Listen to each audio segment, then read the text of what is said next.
Alors que François Hollande et Angela Merkel sont dans la Meuse aujourd'hui pour les commémorations du centenaire de la bataille de Verdun, à Arras, des lycéens rendent hommage aux soldats indiens morts pendant cette Première Guerre mondiale.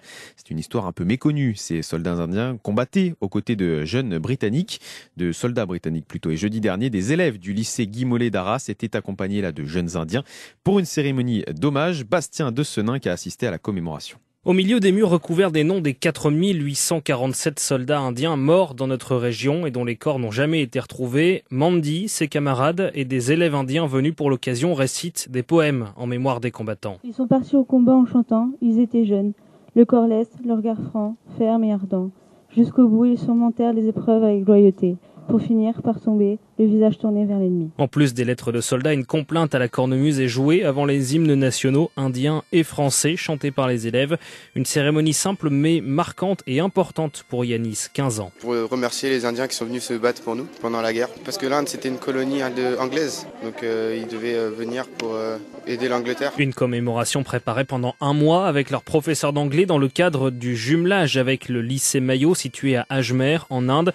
Naraditya, un des élèves, est très heureux d'avoir été là. Ça nous permet de nous souvenir de ce que nos soldats ont fait durant la Première Guerre mondiale. À quoi ressemblait cette guerre? C'était important pour nous de leur rendre hommage. C'est un épisode de l'histoire qui n'est pas très connu en Inde. Thierry Larivière est le professeur d'anglais qui a organisé cette commémoration. Selon lui, les élèves avaient peut-être un peu sous-estimé la portée de leur geste. Lorsque je leur ai parlé de cela, ils se sont d'abord posé la question, ah bon, qu'est-ce que c'est? Comme une météorite qui arrivait en plein milieu du cours.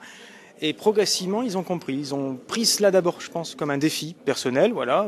Et puis petit à petit, ils ont compris. Bon, il suffit de leur expliquer qu'il suffirait que leurs ancêtres, que leurs grands-parents aient subi un sort atroce pendant une guerre à l'autre bout du monde et que eux, ne pouvant pas se rendre sur place, qu'on leur dise un jour, voilà, il y a des jeunes d'un autre pays qui vont se charger d'honorer leur famille à leur place.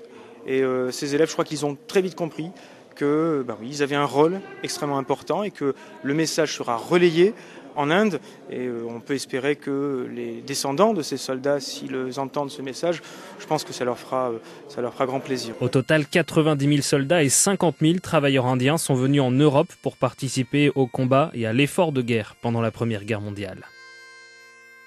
Le reportage de